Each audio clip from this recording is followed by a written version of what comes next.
अस्सलाम वालेकुम and welcome to your favourite health show health की बात मीना सैजडी के साथ। और मैं हूं आपकी होस्ट डॉक्टर स्मेरा अल्ताफ़। जैसा कि आप सब जानते हैं, इस शो में बात होती है आपकी हेल्थ की, आपकी ब्यूटी की और आपकी ओवरऑल वेलनेस की। तो ओवरऑल वेलनेस इसी तरह से अचीव कर सकते हैं कि आप पूरी तरह से हेल्दी और मेंटली भी पीस में हो, यानी कि आपका किसी भी तरह से आप किसी भी प्रॉब्लम में ना हो। तो बहुत से लोग आजकल हेपेटाइटिस के हवाले से बहुत ज़्यादा परेशान हैं, यानी कि मेरे पास ख़ुद भी इस तरह के बहुत सारे क्वेश्चन आ रहे होते हैं कि जिगर में ये प्रॉब्लम है या पहले पीलिया हो चुका है, तो क्या अब हेपेटाइटिस के ज़्यादा चांसेस हैं। और कुछ सिम्टम्स बता रहे होते हैं जिसकी वजह से परेशान होते हैं और बहुत ज़्यादा कॉम्प्लिकेशंस का भी शिकार हैं, कन्फ्यूजन्स का भी शिकार हैं।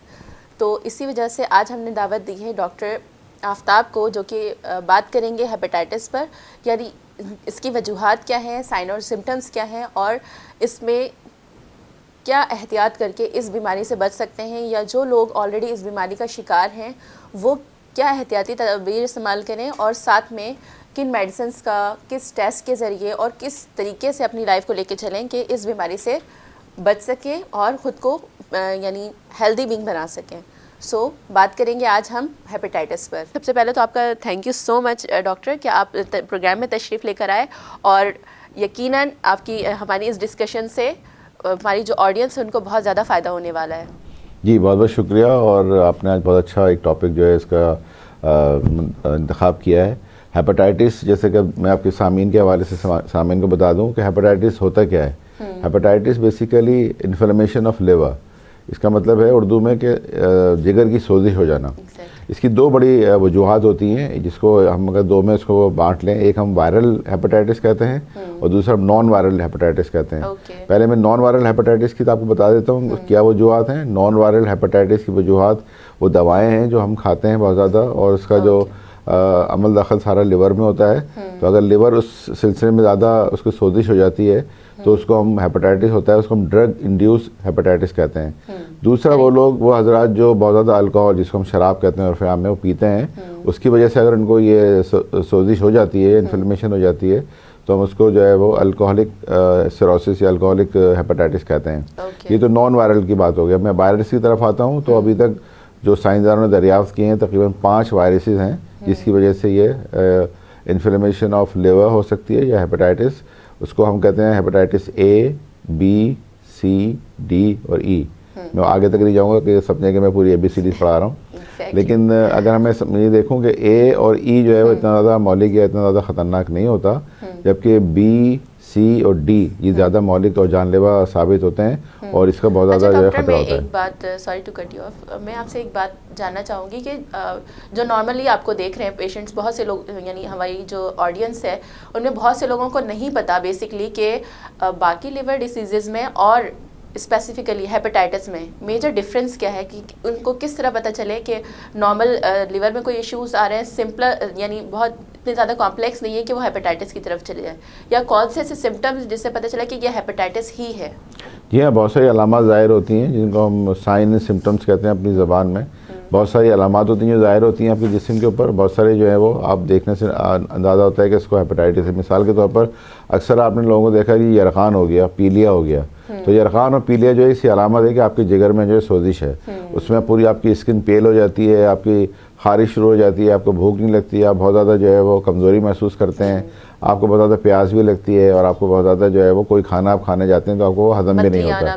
तो ये सारी मतलियों का आना, खाना को जैसे आप खाना देखते हैं कि आपके सामने रखा है, आपको एकदम मतली आने लगती है, आपको वॉमिटिंग फील होती है। तो ये वो कुछ अलामात हैं जिससे ये ज़ाहिर होता है कि आपके जिगर में कुछ सोजिश हो रही है, और आप फ़ौरन ही किसी करीबी डॉक्टर से रुजू करें ताकि वो इसको मज़ीद इन्वेस्टिगेट करके और ये अंदाज़ा लगा सके कि इसको वायरल हेपेटाइटिस है या नॉन वायरल हेपेटाइटिस है। ओके, सो जैसे कि आपने बताया कि फिर डायग्नोसिस की बात होगी, तो यकीनन डॉक्टर के पास जाएंगे तो उसके बाद ही प्रॉपर डायग्नोसिस होगी। तो डॉक्टर के पास जाने के बाद हमारे पास ऐसे कौन से टेस्ट मौजूद हैं जिससे बेसिकली पता चल सके कि ये किस टाइप का या किस लेवल का यानी हेपेटाइटिस यानी जिगर में जो इन्फ्लेमेशन है वो हो रहा है, और उसको फिर हम ट्रीटमेंट के बारे में बाद में बात करेंगे। पहले हम डायग्नोसिस को लेके चलते हैं कि यानी कौन कौन से टेस्ट होने ज़रूरी हैं, और हमारे पास अभी वो टेक्नोलॉजीज़, वो सारी चीज़ें हमारे पास अभी अवेलेबल हैं, मौजूद है पाकिस्तान में। जी बिल्कुल, बहुत ही अवेलेबल हैं और बहुत ही अर्ज़ा कीमत पे ये सारे टेस्ट हो जाते हैं। सबसे पहले तो हम एक CBC कराते हैं जिसको हम ब्लड कंप्लीट पिक्चर कहते हैं। और ब्लड या ब्लड कंप्लीट ब्लड काउंट कहलाती है वो हम कर लेते हैं, या ब्लड सीपी भी कहते हैं और फिर हम में। दूसरा एक जो स्पेसिफिक टेस्ट है वो LFT है, लिवर फंक्शन टेस्ट, वो हम करा के देखते हैं। अगर उसमें कोई बाइलोरिबिन या उसकी कोई डिरेंजमेंट होती है तो हमें अंदाज़ा होता है कि जी किसकी वजह से जो है इसको कोई हेपेटाइटिस की सोजिश हो रही है जिस जिगर के अंदर। इसके अलावा PCIR भी बहुत सारे होते हैं और वो भी हम टेस्ट करा के देख लेते हैं। अल्ट्रासाउंड भी हैं और फिर CT स्कैन भी है और दूसरे भी चीज़ें हैं जिसके ज़रिए हम अंदाज़ा लगा लेते हैं कि जिगर में सोजिश की क्या वजूहत हैं। ओके, अच्छा, ये सारी अलामात जिसमें एक ये आपने बहुत इम्पॉर्टेंट बात बताई कि एक आपकी स्किन पेल होना शुरू हो जाती है, यानी ये पीलापन आपके चेहरे पर, आपके नाखून स्पेशली, आपकी आइज़ का जो कलर है वो सारी चीज़ें एक येलोनेस की तरफ चली जाती हैं। तो बहुत लोग इस चीज़ को फिर काउंट करते हैं कि हाँ, या तो हो सकता है कि पीलिया हो या फिर हो सकता है कि जिगर में कोई प्रॉब्लम हो रही हो। अगर इस तरह से साइंस नज़र ना आए तो सिम्टमेटिकली अगर देखा जाए कोई 1 या 2 सिम्टम जो बहुत की सिम्टम्स हैं, वो अगर आप लोगों को बताना चाहें कि जो अलामत आने के बाद फिर वेट नहीं करना चाहिए, डॉक्टर से फ़ौरन रुजू करना चाहिए। देखिए, सबसे बड़ी बात तो ये होती है कि ये क्योंकि एक इतना इंसीडियस और इतना साइलेंट किलर डिजीज़ है कि अगर जिसमें आपके जिगर में एक दफ़ा वायरस दाखिल हो जाता है तो ये आहिस्ता आहिस्ता आपके जिगर को जो है ख़राब करना शुरू करता है। एकदम नहीं होता कि आपको बुखार आ जाए या आपको छींक आ जाए या आपको खांसी आ जाए, या आहिस्ता आहिस्ता आपके जिगर को जो है वो खाता रहता है। और जब आपका जिगर सिरोसिस की तरफ जाता है यानी श्रिंक हो जाता है, तब आपको पता चलता है कि हमारे जिगर में बहुत सारी प्रॉब्लम्स हो गई हैं। सबसे बड़ा जो साइन है वो आपके स्किन पेल होना शुरू होती है, आपके यूरिन आपको नज़र आता है कि मेरा यूरिन जो है वो येलो हो गया है, आपका जो वाइटनेस आई का जो हिस्सा होता है वो भी येलो होना शुरू हो जाता है, आपकी स्किन पे जो है ख़ारिश होना शुरू हो जाती है, आपको खाने की तरफ आपकी रग़बत नहीं होती। जब भी आप खाना खाते हैं तो आपको लगता है कि आपको मतली हो जाएगी या उल्टी हो जाएगी। तो ये तमाम अलामात हैं, अगर हम इनको सबको जोड़ लें तो फ़ौरन ही हमें पता चल जाता है कि जो जिगर में सोजिश का अमल हो रहा है और हमें फ़ौरन ही किसी करीबी डॉक्टर को दिखा के उसका फ़ौरन ट्रीटमेंट करें या हम फ़ौरन उसके तदारुक के लिए कोई जो है वो लाएमल इख्तियार करें। ओके, सो कौन से ऐसे लोग होते हैं जो कि ज़्यादा रिस्क पर हैं, यानी कुछ ऐसे, यानी हमारे पेशे भी, प्रोफेशंस भी होते हैं जिसकी वजह से बहुत से लोग, यानी अगर कानों की बात करें तो क़ुव्वत समात मुतासिर होना शुरू हो जाती है अगर कोई बहुत ट्रैफिक पुलिस हो। तो इसी तरह से अगर हम इसकी बात करें, हेपेटाइटिस की बात करें, तो क्या इस तरह की भी स्पेसिफिक कोई प्रोफेशंस हैं जो कि आपके लिवर के फंक्शंस को या लिवर की हेल्थ को डैमेज कर रहे होते हैं? जी बिल्कुल हैं। सबसे पहले तो हमारे जो हेल्थ केयर प्रोवाइडर्स हैं, जितने भी डॉक्टर्स हैं या पैरामेडिक्स स्टाफ हैं जो इंजेक्शन लगा रहे होते हैं, अगर वो कोई खुदा न खासा किसी हेपेटाइटिस के मरीज़ को इंजेक्शन लगा रहे हैं और वही जो सिरिंज है वो उनको प्रिक हो जाती है तो उनमें भी चांसेस हैं कि उनको जो है वो हेपेटाइटिस हो सकता है। लेकिन ज़्यादातर जो ये हेपेटाइटिस का अमल होता है वो 2 बड़े अलामात हैं। एक तो ये कि जो ड्रग यूज़र होते हैं, आपने देखा एक सिरिंज से सबको जो हीरोइन, जिनको हीरोइन जो इस्तेमाल करते हैं या और जो ड्रग्स इस्तेमाल करते हैं, वो एक ही सिरिंज से अपने तमाम साथियों को लगाते हैं। तो अगर खुदा ना खास्ता किसी एक को हेपेटाइटिस होगा तो उन सबको भी हेपेटाइटिस हो सकता है। दूसरे जो सेक्स वर्कर्स होते हैं वो भी अगर खुदा ना खास्ता किसी ऐसे मर्द या औरत से मिलाप करते हैं जिसको हेपेटाइटिस है तो उनमें भी ये रतूबत के ज़रिए हेपेटाइटिस उन तक फैल सकता है। तीसरे वो लोग जो डायलिसिस पे होते हैं, अगर कोई ऐसी मशीन इस्तेमाल की गई है डायलिसिस के दौरान जो हेपेटाइटिस के मरीज़ के लिए इस्तेमाल की गई है और वो किसी नॉन हेपेटाइटिस मरीज़ को दे दिया जाए उसमें उसकी डायलिसिस के दौरान, तो उसको भी जो है वो हेपेटाइटिस हो सकता है। और वो माएँ जिनको हेपेटाइटिस है, वो अगर बच्चा जो है वो जन्म देने जा रही हैं या बच्चा उनके ओम में है, तो उनको भी चांसेस है कि हेपेटाइटिस हो सकता है। तो ये वो तमाम जो वनरेबल लोग हैं जिनको हेपेटाइटिस हो सकता है। इसलिए हम कहते हैं कि prevention is better than cure, कि एहतियात जो है वो इलाज से बेहतर है। वेरी गुड, बहुत अच्छी आपने एक्सप्लेनेशन दी। अच्छा, जिस तरह से आपने बताया कि इन लोगों को ज़्यादा चांसेस होते हैं, अच्छा इसके अलावा भी आपने बताया ड्रग के ज़रिए भी फैल सकता है और यानी डिफरेंट अगर मेडिकेशन आप ले रहे हैं, मेडिकेशन के साइड इफ़ेक्ट्स के तौर पे भी आ सकता है। तो इसी तरह के कौन से, यानी हमारी डेली रूटीन में कौन सी ऐसी चीज़ें हैं जिसमें ये चांसेस ज़्यादा होते हैं, जैसे कि पार्लर्स में यूज़ होने वाला जो टूल होता है जिससे यानी वाइट हेड्स, ब्लैक हेड्स या इस तरह की चीज़ें निकाली जाती हैं, फिर एक टूल होता है वो ये बेसिकली प्रिक करके उससे चीज़ें निकाली जाती हैं। इसी तरह से जो सैलून्स होते हैं, मेल्स के भी जो सैलून्स होते हैं, उसमें ऐसी क्या क्या एहतियात करनी चाहिए जिससे हेपेटाइटिस का मर्ज़ इतनी तेज़ी से ना फैले, बल्कि इन एरियाज़ में काम करने के बाद वो ऐसे इंस्टीट्यूट या ऐसा यानी बेसिकली वो जगह ऐसी ना हो कि वहाँ लोग जाएं तो ये ना सोचें कि हमें हेपेटाइटिस यहाँ से हो सकता है या हम आएंगे तो साथ में हेपेटाइटिस जैसी मर्ज को लेकर आएंगे। तो हमें क्या ऐसी एहतियात करनी चाहिए उन जगहों पर? आपने बहुत अच्छा पॉइंट रेस किया। इसमें 2 बड़ी चीज़ें हैं जिनकी एहतियात की ज़रूरत है। पहले तो एक डेंटिस्ट, जब भी आप जो डेंटिस्ट के पास जाते हैं, जैसे देखना आप रोड्स के ऊपर बहुत सारे कुर्सी डाल के डेंटिस्ट बैठे हुए हैं जो नॉन स्टेरॉइड जो स्टेराइल अपने इंस्ट्रूमेंट यूज़ करते हैं कि किसी एक मरीज़ का दांत निकाला, उसी से दूसरा मरीज़ का दांत निकाल दिया, एक सिरिंज से उसके दांत में वो सिरिंज कर दिया सुन करने के लिए, इसी तरह दूसरे को लगा दिया, तो सबसे ख़तरनाक है। तो जब भी आप किसी डेंटिस्ट के पास जाएं तो उससे डिमांड करें कि हमें स्टेरलाइज जो है इंस्ट्रूमेंट इस्तेमाल करें। और जब भी आप किसी डॉक्टर के पास जाएँ, चाहे वो आपके महल्ले के डॉक्टर हों चाहे कंपाउंडर हों, उनके पास हमेशा सिरिंज अपनी लेके जाएँ, नई सिरिंज, उसकी सिरिंज से कभी भी ना लगवाएं। एक तो ये। तीसरा सबसे बड़ा अमल है जो आजकल जो जैसे मेरे साथ में फरमाया कि जो ब्यूटी पार्लर्स हैं जहाँ पे आप नाक कान छेदे जाते हैं, आप देखें आजकल नाक कान जो छेदते हैं वो गन के ज़रिए छेदते हैं। एक ही गन से जितने भी उनके जो क्लाइंट आते हैं उन सबको वो छेदना शुरू कर देते हैं। तो अगर खुदा ना खास्ता किसी एक बच्चे में या बड़े में या औरत में या मर्द में हेपेटाइटिस का मर्ज़ है तो वो इस तरह दूसरों में भी फैल सकता है। तीसरा जो आप देखते हैं टैटूइंग, आजकल अक्सर जो है वो ऐस और ये लिखवाते हैं, जी हाँ, हार्ट बनवा लिया, किसी महबूब का नाम लिखवा लिया अपनी स्किन के ऊपर, या फूल पत्तियाँ बनवा ली, ये टैटूइंग कहलाती है। ये सबसे ख़तरनाक होती है कि आप एक ही जो निडल होती है उसके ज़रिए जब आप उसको जिस्म को गोदना शुरू करते हैं या उस पर इंप्रेशन देना शुरू करते हैं, तो अगर वही निडल किसी दूसरे में इस्तेमाल कर ली जाए तो उससे भी हेपेटाइटिस होने का ख़तरा होता है। तीसरा, उन घरों में जिनमें टूथ ब्रश होता है, अक्सर तो खैर अब लोग अपने टूथब्रश यूज़ करते हैं, लेकिन अक्सर ऐसा होता है घर में अगर कोई बड़े छोटे नए बच्चे ने किसी ने एक टूथपेस्ट रखा है तो सारे जो है वो टूथब्रश लेकर उसको इस्तेमाल करते हैं। तो उससे भी जो है इज्तनाब किया जाए और अपना अलग से जो है वो टूथब्रश जो है इस्तेमाल किया जाए। ये कोई छू छात की बीमारी नहीं है, ये मैं बता दूं आपके नादरीन को, आपके चैनल के तवस्सुत है कि किसी को छूने से या किसी को हक करने से या उसके साथ खाना खाने से ये इस तरह से नहीं फैलता है। ये कोई वबाई वो नहीं है, बल्कि अगर कोई जिस्म आपके हेपेटाइटिस वाले मरीज़ का खून या उसकी रतूबत अगर दूसरे किसी मरीज़ में दाखिल हो जाती है तो उसमें भी फैल सकता है। दूसरा एक और बड़ा जो एलिमेंट है वो है हमारे जो पेड डोनर्स जो होते हैं, जिनको हम ब्लड डोनेशन के लिए देते हैं।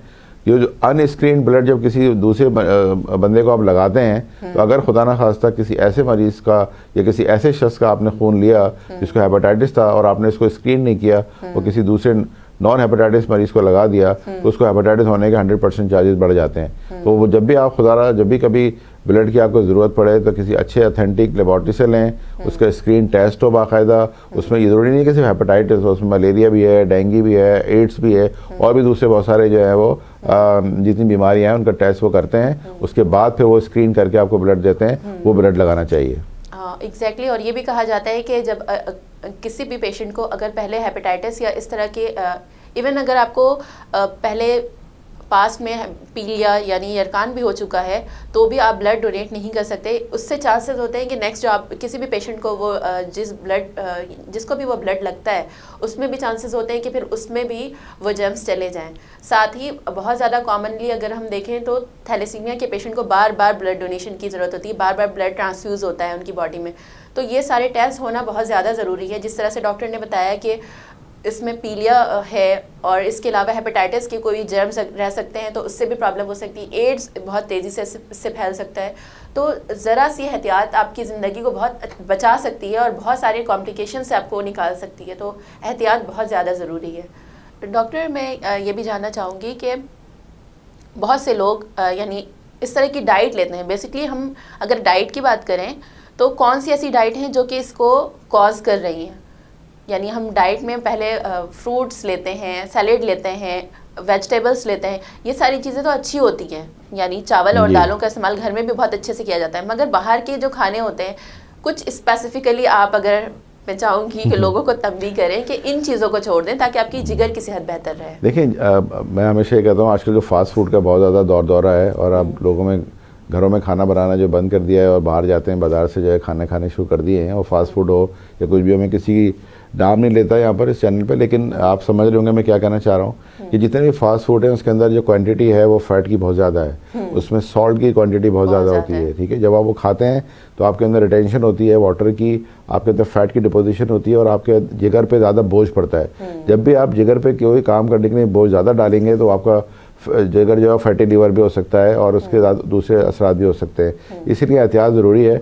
और जैसे कि आपने फरमाया कि इसको हम किस तरह बच सकते हैं इससे, जैसे हेपेटाइटिस ए और ई का मैं कहूँगा अगर आप जो कंटामिनेटेड वाटर है, मिसाल के तौर पे मैं आपको मिसाल दूँ, जैसे हम जो ये ज़्यादातर ओरोफिकल रूट से होता है। ओरोफिकल रूट क्या कहलाता है? ओरोफिकल रूट यह कहलाता है कि अगर खुदा ना खास्ता एक स्वेज वाला पानी आपके पीने के पानी में मिल जाता है और आप पी लेते हैं तो उससे जो है आपको हेपेटाइटिस ए और ई होने का खतरा हो सकता है। लेकिन हेपेटाइटिस बी और सी जो है वो जैसे मैंने पहले अर्ज़ किया कि किसी भी रतूबत, चाहे वो खून है या और जिस्म से खारिज होने वाली रतूबतें किसी दूसरे के जिस्म में दाखिल हो जाए तो उसको हेपेटाइटिस हो सकता है। इसी तरह इसकी प्रिवेंशन ये है कि आप इसमें वैक्सीनेशन है हेपेटाइटिस बी की, जो वैक्सीन अब तक लेट्स टॉक अबाउट इट। थोड़ी देर में हम इसके बारे में बात करते हैं, वैक्सीन के बारे में भी। यहाँ पर वक्त हो चुका है एक ब्रेक का, और ब्रेक के बाद हम वैक्सीनेशन पे बात करेंगे, तो कहीं मत जाइएगा, देखते रहे हेल्थ की बात वीनस के साथ।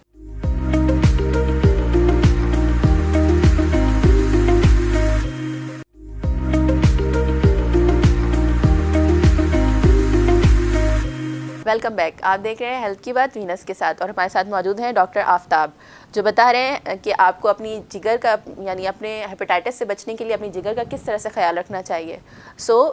वैक्सीनेशन पर बात हो रही थी कि कौन सी वैक्सीन्स अवेलेबल हैं जिसको लगाकर हम इस मौजी मर्ज से बच सकते हैं। तो डॉक्टर प्लीज़ हमें इसके बारे में भी ज़रूर बताएं। बिल्कुल, आपने बहुत अच्छा सवाल किया कि हम बच किस कर सकते हैं। देखिए, हेपेटाइटिस बचने के जो, जैसे मैंने अर्ज़ किया कि हेपेटाइटिस बी, इसकी वैक्सीनेशन अवेलेबल है और आप इसको जो है वो अगर आप किसी अब तो गवर्नमेंट ने अपने प्रोग्राम में भी शामिल कर लिए। इसकी 3 डोजेज लगती हैं, 0, 1 और 6। 0, 1, 6 का क्या मतलब है, जैसे आज अगर मुझे एक वैक्सीन लगती है तो फिर 1 महीने के बाद दूसरी वैक्सीन लगेगी और फिर 6 महीने के बाद मुझे इसका बूस्टर लगेगा। तो 0, 1, 6 इस तरह से याद रखें। जब भी जो छोटे बच्चे हैं माशाल्लाह, जो जिनके घरों में हो रहे हैं, उनको भी चाहिए कि इस हेपेटाइटिस की जो वैक्सीन बी की लगवा लें। सी का इलाज तो अब दरियाफ्त हो गया है और बहुत ही अर्दा कीमत पे जो है वो इसकी गोलियां पाकिस्तान में दस्तयाब हैं। बहुत सारी फार्मास्यूटिकल कंपनियां बना रही हैं। अपने मुआलिज से मशवरा करके अगर खुदा ना खासा किसी को हेपेटाइटिस सी है तो वो फ़ौरन इसको जो है वो क्योर हो सकता है। तो वो उसमें इतनी परेशानी की बात नहीं है। ज़्यादा परेशानी की बात जो है वो बी की है। जिस तरह मैंने बताया कि अगर आप एहतियात करते हैं तो बी से ही बचा जा सकता है। ओके तो आपने कहा था प्रोग्राम के दरमियान, आपने जिक्र किया था कि हेपेटाइटिस के डिफरेंट टाइप्स हैं, ए, बी, सी और डी और ई की बात की थी। इसके अलावा आपने कहा था कि एक और टाइप है जो कि नॉन वायरल है। तो इन तमाम टाइप्स में आप क्या समझते हैं कि सबसे ज़्यादा कौन सा लोगों को ज़्यादा परेशान करता है? देखिए, जो जानलेवा है वो ज़्यादा बी और सी कहलाता है, और डी भी है। डी में क्यों अभी फिर दरियाफ्त ज़्यादा इस पर चल रही है, लेकिन बी और सी ज़्यादा कॉमन है पाकिस्तान में भी। और ये ज़्यादा जानलेवा साबित होता है। तो अगर खुदा न खासा किसी को होता है, जबकि इसकी प्रिवेंशन भी है, और जैसे मैंने पहले अर्ज़ किया कि prevention is better than cure. अगर आप इसकी एहतियात करते हैं, वैक्सीनेशन करवा लेते हैं तो आप बच सकते हैं। आप अपनी खाने पीने की चीज़ों में अगर एहतियात कर लें तो आप बच सकते हैं। आप जैसे जो लोग शराब नोशी करते हैं वो अगर इससे इज्तनाब करें तो भी अपनी जिगर को आराम दे सकते हैं। इसी तरह से जो बहुत सारी बग़ैर ओवर द काउंटर जैसे हम चीज़ें कहते हैं कि जी वो सेल्फ मेडिकेशन बहुत ज़्यादा लोग करते हैं, उससे जी हाँ, उससे बचना चाहिए। जो सेल्फ मेडिकेशन है वो जाके आपके जिगर में ही उसको सारा कुछ उसका अमल दखल होता है। तो आप जितनी नॉन रिक्वायर्ड या नॉन इंडिकेटेड मेडिसिन अगर डॉक्टर की इजाज़त के बगैर आप खाना शुरू कर देंगे तो जी हाँ बच जाएंगे। तो वो भी ये पेशखैमा होता है कि आपको जो है वो जिगर में सोजिश का पेशखैमा बने।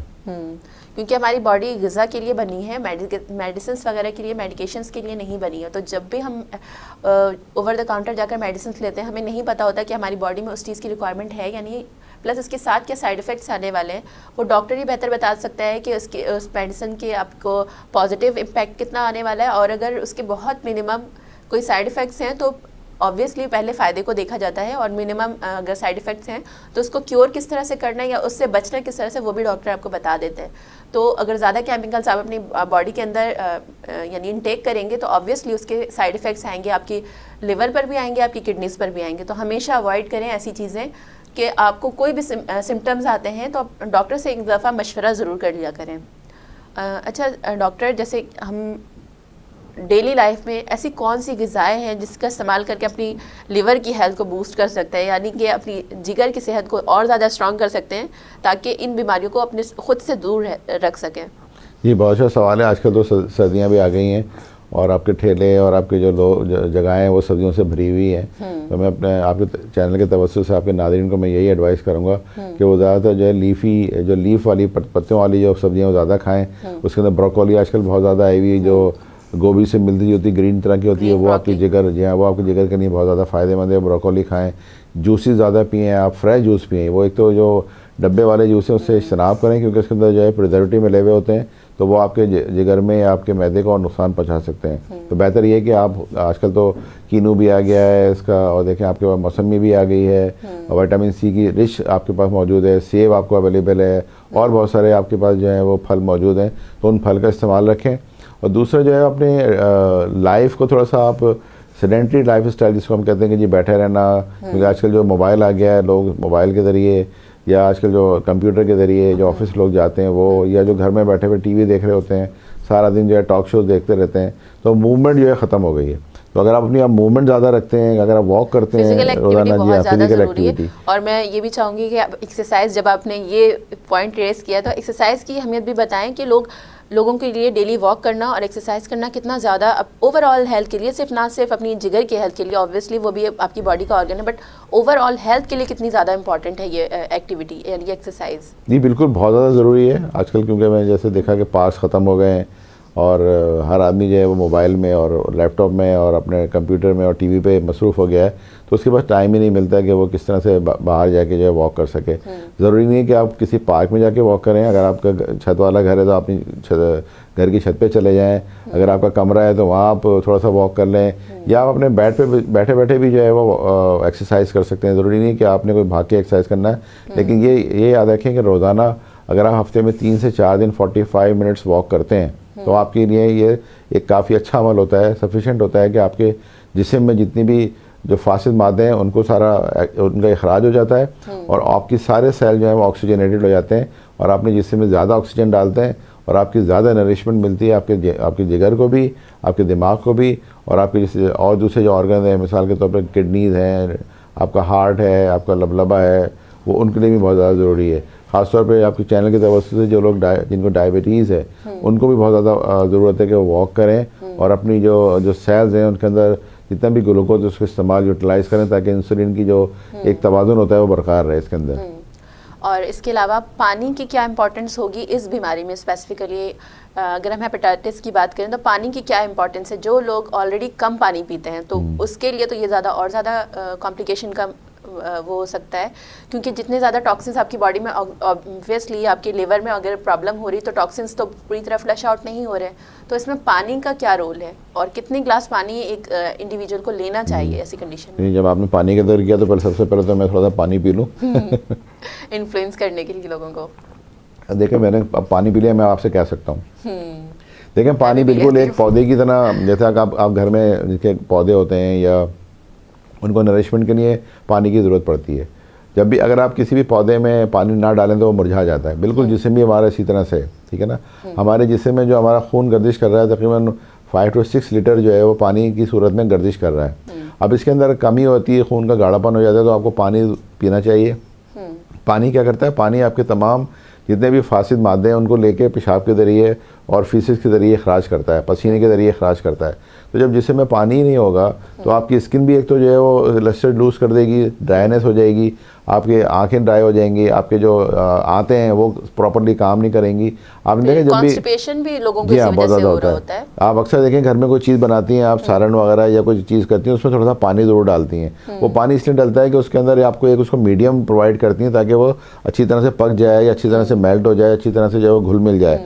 आटा भी आप गूंथती हैं, ऑलरेडी मौजूद होती हैं, मगर जब तक पानी नहीं डालते वो चीज़ें एनहांस नहीं हो सकती हैं। इसी तरह आटा जब आप गूंथती हैं उसमें पानी डालना ज़रूरी होता है, ताकि उसमें जब तक उसको आप एक प्रॉपर मीडिया नहीं देते वो सही तरह हो नहीं पाती। इसी तरह जिस्म के लिए ज़रूरी है पानी पीना। कम से कम हम ये कहते हैं कि रोज़ाना की मिक़दार में कम से कम जो है वो आप 10 से 12 गिलास तो ज़रूर पानी पिएँ। अब क्योंकि सर्दियों का मौसम आ रहा है, लोग जो है पानी पीना कम कर देते हैं, तो ऐसा ना करें, वरना आपको जो है स्टोन की शिकायत हो सकती है और दूसरी कब्ज़ की शिकायत हो सकती है। तो पानी का इस्तेमाल ज़्यादा रखें। और वो बच्चे जो बच्चे पैम्पर पहनते हैं उनकी माओं को मैं ये ज़रूर कहूँगा कि उनके पानी का ज़रूर ख्याल रखें, क्योंकि बच्चा तो आपसे नहीं कहेगा कि उसे प्यास लग रही है, वो तो आप या तो उससे पैम्पर से पता भी नहीं चलता कि उसको डिहाइड्रेशन हो रही है, क्या हो रहा है। तो आप उसके जितने पैम्पर्स आप देखती हैं जब भी चेंज करती हैं उसको पानी का ज़रूर इस्तेमाल करें और उसको पानी ज़्यादा पिलाएं। आपने की है बहुत, इससे लोगों को यकीनन बहुत ज़्यादा हेल्प होगी कि पैम्पर्स को भी यानी जिस तरह से आप पैम्पर डिस्कार्ड करें उससे भी आपको अंदाज़ा हो सकता है कि बच्चे को पानी की कितनी ज़्यादा रिक्वायरमेंट है या उसको कितनी डिहाइड्रेशन हो सकती है, तो उस चीज़ का ख्याल रखना बहुत ज़रूरी है। बहुत बहुत इंपॉर्टेंट पॉइंट आपने रेज किया है, मैं आपको अगेन थैंक यू कहूँगी। बहुत शुक्रिया। तो ये छोटी छोटी चीज़ें होती हैं जो हम रोज़मर्रा चीज़ों में देख रहे होते हैं लेकिन हम उसको ख्याल नहीं करते। इसी तरह हमारे घरों में जो बुजुर्ग होते हैं जो चल फिर नहीं सकते, बेड रिडन होते हैं या बिस्तर पे होते हैं, उनको वो बेचारे बात भी नहीं कर सकते, उनको पानी का ज़्यादा ख्याल रखें क्योंकि उनकी अगर स्किन जो है लस्टर लूज करेगी तो उसमें बैड सोर्स होने का खतरा होता है क्योंकि उनकी मूवमेंट नहीं है ना, बिस्तर पे लेटे हुए हैं वो और बॉडी को भी मूव नहीं कर पाते, उनका पानी का ज़रूर ख्याल रखें। वो मरीज़ जिनको खुदा न खास्ता गुर्दों की कोई प्रॉब्लम है, स्टोन की प्रॉब्लम है, उनमें पानी का इस्तेमाल जो है वो ज़्यादा रखें ताकि उनका फ्लश होता रहे और यूरिन जो है वो स्टोन ना बना सके। ये चीज़ नेमत है। जी हाँ, बिल्कुल इस तरह से। तो यकीनन आप लोगों को सबको अंदाज़ा हो गया होगा जिस तरह डॉक्टर साहब ने डिटेल में बताया कि पानी कितना ज़्यादा आप लोगों के लिए इम्पॉर्टेंट, हम सब के लिए इम्पॉर्टेंट है क्योंकि 70% हमारी बॉडी बेस ही करती है पानी के ऊपर। अगर हम पानी को ही स्किप कर देंगे या बहुत ज़्यादा रिड्यूस कर देंगे तो अपनी हेल्थ को भी हम एक तरह से हार्म दे रहे होंगे, तो पानी का ज़रूर ख्याल रखें। इसके अलावा डॉक्टर आप क्या समझते हैं कि बहुत से लोग इस चीज़ को यानी नोटिस में नहीं लेते या आपने कहा था खामोश कातिल है, तो बहुत अरसे तक ये अगर बीमारी अनट्रीटेड रहती है तो इससे और ज़्यादा क्या कॉम्प्लिकेशंस आ सकते हैं लोगों को और किस तरह की बीमारियों का मज़ीद वो शिकार हो सकते हैं? जी बिल्कुल, बहुत आपने अच्छा पर्टिनेंट सवाल किया। देखिए हेपेटाइटिस जो एंड होता है उससे ये जानलेवा बीमारी है। होता क्या है कि जब आपका जो जिगर है जब सिकुड़ना शुरू होता है तो आपका जो जब जिगर सिकुड़ना शुरू होता है तो आपके अंदर खून के जमने की सलाहियत ख़त्म हो जाती है। हमारी जो अल्लाह ताला ने एक निज़ाम रखा हुआ है जिसको हम प्लेटलेट्स कहते हैं जो खून को नसों के अंदर जमा के रखता है। अब जब लिवर की किसी को बीमारी होती है, जिगर की बीमारी होती है, हेपेटाइटिस होती है तो ये अमल रुक जाता है जिसकी वजह से आपकी जो नसें हैं उसमें से खून बहना या रिसना शुरू हो जाता है जिसको हम ऊजिंग ऑफ ब्लड कहते हैं अपनी ज़बान में। अब वो कहाँ कहाँ होता है, वो आपको जो है खुदा न खास्ता आपके जिगर में हो सकता है, आपके जो है वो आंतों में हो सकता है, आपके पैखाने के ज़रिए ज़ाया हो सकता है, आपको काले पखाने आ सकते हैं, आपके नाक के जरिए, मुंह के जरिए खून आ सकता है, आपको उल्टी के जरिए हो सकता है। जी हाँ, बार बार फूटने की आदत हो जाती है। वो नक्सीर फूटने का अमल दूसरा होता है, लेकिन जो मैं जिसकी तरफ तवज्जो दिला रहा हूँ वो सिरोसिस की तरफ जाना चाह रहा हूँ क्योंकि अक्सर देखा होगा जिनको सिरोसिस होता है उनका पेट बहुत ज़्यादा फूल जाता है, उनके अंदर पानी जो ब्लड में से ऊज होकर वो इसकी पेरिटोनियल जो कैविटी है इसके अंदर जमा होना शुरू हो जाता है और बहुत ज़्यादा पेट जो है उनका फूल जाता है। वो इसी वजह से होता है ताकि उनको जो सिरोसिस है उसकी वजह से ये प्रॉब्लम होती है। दूसरा एक प्रॉब्लम ये होती है जिसको हम वेराइसिस कहते हैं, इसोफेजियल वेराइसिस कहलाता है अपनी ज़बान में हम। उनमें क्या होता है कि जो आपका ये खाने की जो नाली है इसके अंदर ब्लड जो है वो उसकी ऊजिंग शुरू हो जाती है और जब भी आप खाना खाते हैं तो आपको खून की उल्टियाँ होनी शुरू हो जाती हैं, आपको काले पखाना आना शुरू हो जाते हैं, आपको जो है पखाने के ज़रिए खून ज़ाया होना शुरू हो जाता है। तो ये वो सारी ख़तरनाक अलामत हैं, अगर इसको हम ना ट्रीट करें तो खुदा न खास्ता फिर हम जो है वो अपने प्यारों को या अपने बच्चों को जो है वो हम खो सकते हैं।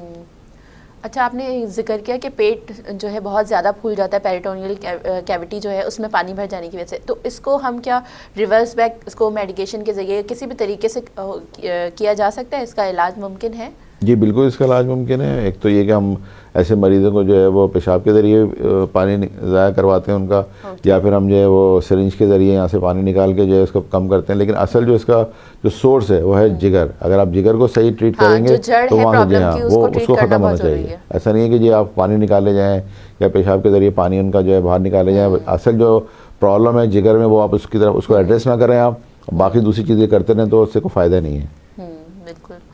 अच्छा, इसके अलावा बहुत सी जो पेशेंट्स होती हैं यानी फीमेल्स होती हैं जो यानी प्रेग्नेंट होती हैं, उनको किस चीज़ की एहतियात ज़्यादा ज़रूरी है? क्योंकि उस कंडीशन में बहुत ज़्यादा आपने ख़ुद भी जिक्र किया था कि बहुत हसास हो जाती है, ठीक है? तो बीमारियां जैसे आप सबने सुना होगा, आपने बहुत देखा भी होगा कि इस तरह की कंडीशन में बहुत सी जो फीमेल्स होती हैं उनको शुगर, इसके अलावा यानी यरकान, इस तरह की चीज़ें बहुत जल्दी लग सकती हैं। तो उनको ऐसा क्या करना चाहिए, अपनी डाइट में क्या करना चाहिए या एहतियात क्या करनी चाहिए कि वो इस चीज़ से बच सकें ताकि आने वाला जो बेबी है उनके लिए हैप्पीनेस की वजह बने और ना कि परेशानी की वजह बने?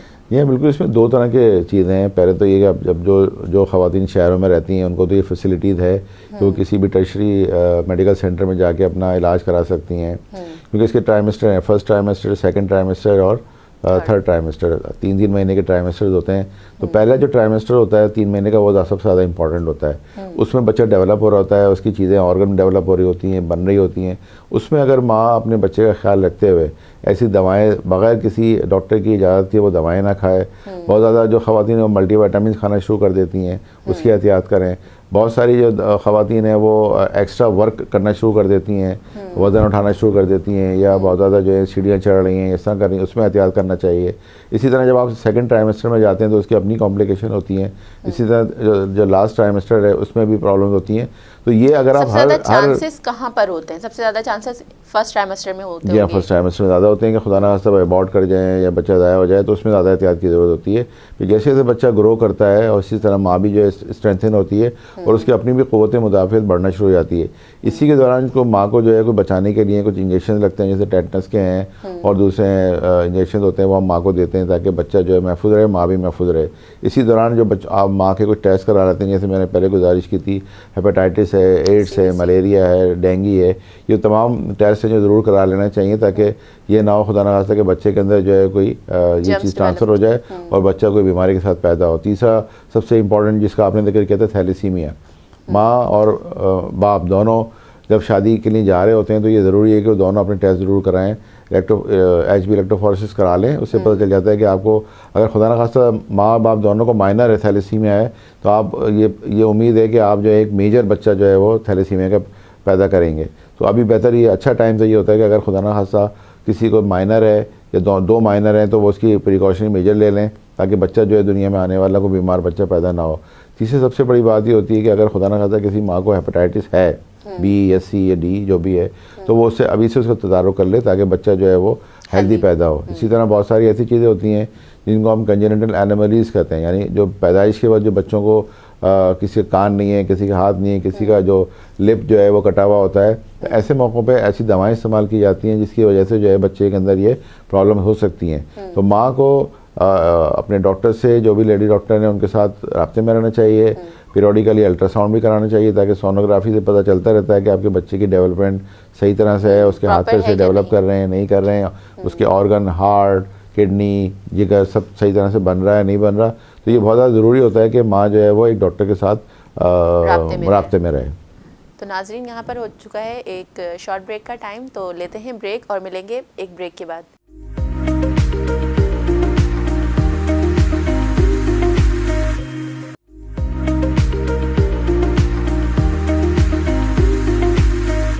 Welcome back. You are watching health की बात वीनस के साथ, और हमारे साथ मौजूद हैं डॉक्टर आफ्ताब। डॉक्टर साहब बता रहे थे कि वैसे तो हमने लिवर की प्रॉब्लम्स पे भी बात की और उस पर सिम्टम्स क्या आएंगे उस पर भी बात की, और अब सॉल्यूशंस की तरफ बात करते हैं। आपने जिक्र किया था एक बहुत ही ख़तरनाक सिचुएशन का जिसमें सिकुड़ जाता है हमारा जो ऑर्गन होता है लिवर, हेपेटाइटिस की वजह से और भी दूसरे प्रॉब्लम्स की वजह से इस पर बहुत ज़्यादा इफेक्ट आना शुरू होता है एंड अल्टीमेटली वो सिकुड़ जाता है। तो क्या वो लोग नाउम्मीद हो जाएं या उनके लिए भी कोई सॉल्यूशन मौजूद है? क्या इसके लिए ट्रांसप्लांट, जैसे किडनी के लिए ट्रांसप्लांट है, आइज़ के लिए भी ऑल्टरनेटिव्स कुछ ना कुछ होता ज़रूर है, तो क्या लिवर के लिए भी ऐसा कुछ मौजूद है? जी हाँ, बिल्कुल, बहुत अच्छा सवाल किया आपने। एक उम्मीद की किरण है उन मरीज़ों के लिए जिनको खुदा ना खास्ता सिरोसिस है। लिवर ट्रांसप्लांट या लिवर ट्रांसप्लांट बिल्कुल हो सकता है। पाकिस्तान में है, हमारा एक दो इदारे हैं, जैसे मैंने गुजारिश करूँ, मैं नाम ले लेता हूँ ताकि लोगों को फ़ायदा। SIOT में जो है लिवर ट्रांसप्लांट की कोशिश की गई है। इसी तरह गंबट में जो है वो सिंध में भी लिवर ट्रांसप्लांट की कोशिश हो रही है, वहाँ पे भी लिवर ट्रांसप्लांट हो रहे हैं। पंजाब में भी कुछ इदारे हैं जहाँ पे लिवर ट्रांसप्लांट हैं। तो वो मरीज़ जिनको खुदा ना खास्ता सिरोसिस की तरफ वो चले गए हैं और वो समझते हैं कि उनके डॉक्टर उनको एडवाइस करते हैं कि जी आप ट्रांसप्लांट करा लें, तो वो ज़रूर इस तरफ जाएँ। और बहुत ही कम कीमत में जो है वो पाकिस्तान में भी ये सर्जरी हो रही है और पाकिस्तान से बाहर भी सर्जरी हो रही है। और अगर आप अपने प्यारों को और उनको ज़िंदगी देना चाहते हैं तो ज़रूर उनका ट्रांसप्लांट कराएं।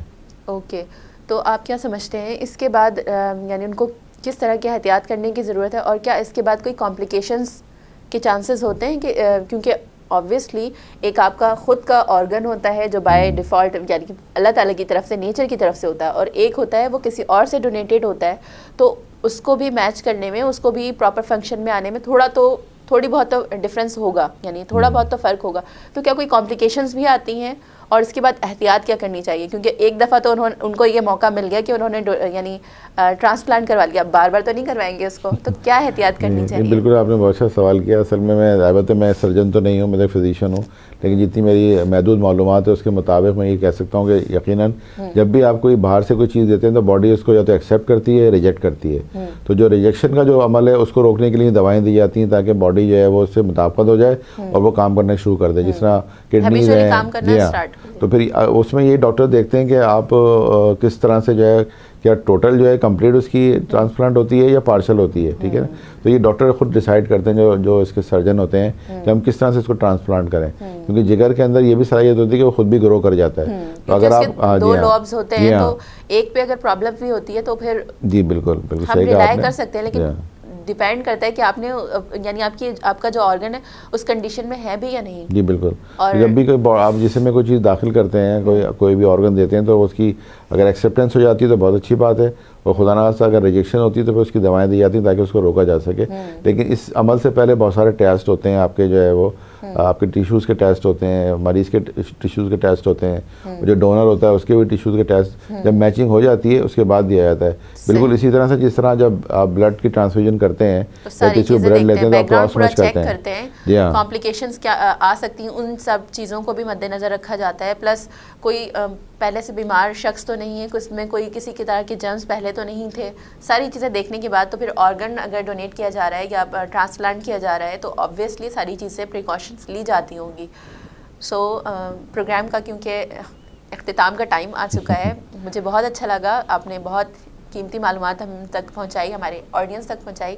मैं चाहूँगी अगर प्रोग्राम के एंड में आप कोई ऐसा अच्छा सा मैसेज दें जिससे जो लोग थोड़ा सा यानी फॉर ग्रांटेड ले लेते हैं अपनी जिगर को, अपनी लिवर की हेल्थ को, और कोल्ड ड्रिंक्स की नज़र कर देते हैं या जंक फूड या बहुत बेहतियाती की तरफ चले जाते हैं, तो उनको ऐसा मैसेज मिले जिससे वो अपनी इस प्रॉब्लम को यानी इस आदत को छोड़कर इस बीमारी से बच सकें बेसिकली। देखिए मेरा मैसेज यही होगा, और जो लोग ऑलरेडी इस प्रॉब्लम में हैं वो निकल सके। जी बिल्कुल, मेरा आपके चैनल के तवज्जुह से आपके सामाइन के लिए, नाज़रीन के लिए मेरा यही मैसेज होगा कि देखें जिगर बड़ा इंपॉर्टेंट है, एक पूरा जिसको कहते हैं एक हमारा ऑर्गन है और एक हमारा हार्ट के बाद इसका बड़ा फंक्शन है। खुदा ना खास्ता अगर आप अक्सर हम जितने भी शायर हजरात हैं वो भी जिगर का बहुत जिक्र करते हैं दिल के बाद, तो इसकी बड़ी अहमियत है। इसलिए नहीं कि जिगर जिस्म का हिस्सा है, ये आपका पूरा एक कहना चाहिए पावर हाउस है, जिसके ज़रिए आपकी पूरी बॉडी को जो है वो जब इसका फंक्शन क्या है बेसिकली, इसका फंक्शन ये है कि जो जितने भी ग्लाइकोजन होता है जो हम खाते हैं उसको ग्लूकोज कन्वर्ट करके फिर आपके सेल्स तक पहुंचाता है। अगर आपका ये पावर स्टेशन ख़त्म हो जाता है तो जो भी आप जो चीज़ें खा रहे हैं वो ग्लूकोज में कन्वर्ट नहीं होगा। जब वो ग्लूकोज में कन्वर्ट नहीं होगा तो आपकी जो बॉडी के सेल्स हैं उनको न्यूट्रिशन कहाँ से मिलेगी? आपके ब्रेन के जो दिमाग के जो सेल्स हैं उनकी भी जो ग़िज़ा है वो शुगर है, वो भी शुगर है, वो भी ग्लूकोज है। तब वो अगर नहीं पहुंचेगा उन तक तो वो कैसे नरिशमेंट पाएंगे? तो बेहतर ये है कि आप अपने इस जिगर की एहतियात करें, जिगर का बहुत ख्याल करें। जिस तरह आप अपने चेहरे का ख्याल करते हैं इस तरह जिगर का भी ख्याल करें ताकि आप अपने आप को भी और अपने प्यारों को भी इससे बचा सकें। थैंक यू सो मच, बहुत ही अच्छा मैसेज था और यकीनन लोग इस पर अमल करके बहुत मुस्तफ़ीद भी होंगे। और thank you so much again कि आप प्रोग्राम में तशरीफ़ लेकर आए और इतनी ज़्यादा मालूमात लोगों तक पहुँचाई, और इंशाल्लाह हम दोबारा भी आपको ज़रूर रहमत देंगे, ज़रूर तशरीफ़ लाइएगा। मुझे भी खुशी हुई आपके साथ बात करके और आपके नाज़रीन को, सामीन को कुछ मालूमात देने के मुतालिक। थैंक यू वेरी मच, बहुत शुक्रिया। तो नाज़रीन, ये था आज का हमारा प्रोग्राम। उम्मीद करती हूँ आप सबको बहुत पसंद आया होगा और कुछ नई मालूमात भी आपको ज़रूर मिली होगी। इसी तरह की मालूमात के लिए और डिफरेंट अपनी प्रॉब्लम से सॉल्यूशन हासिल करने के लिए ज़रूर देखा करें हर संडे को 3 बजे हमारा शो हेल्थ की बात वीना सैजडी के साथ। सो प्रोग्राम का इख्तिताम हो चुका है, तो इस दुआ के साथ इजाज़त लूँगी कि अपना रखेंगे बहुत ज़्यादा ख्याल और मुझे रखेंगे दुआ में याद। अल्लाह हाफ़िज़।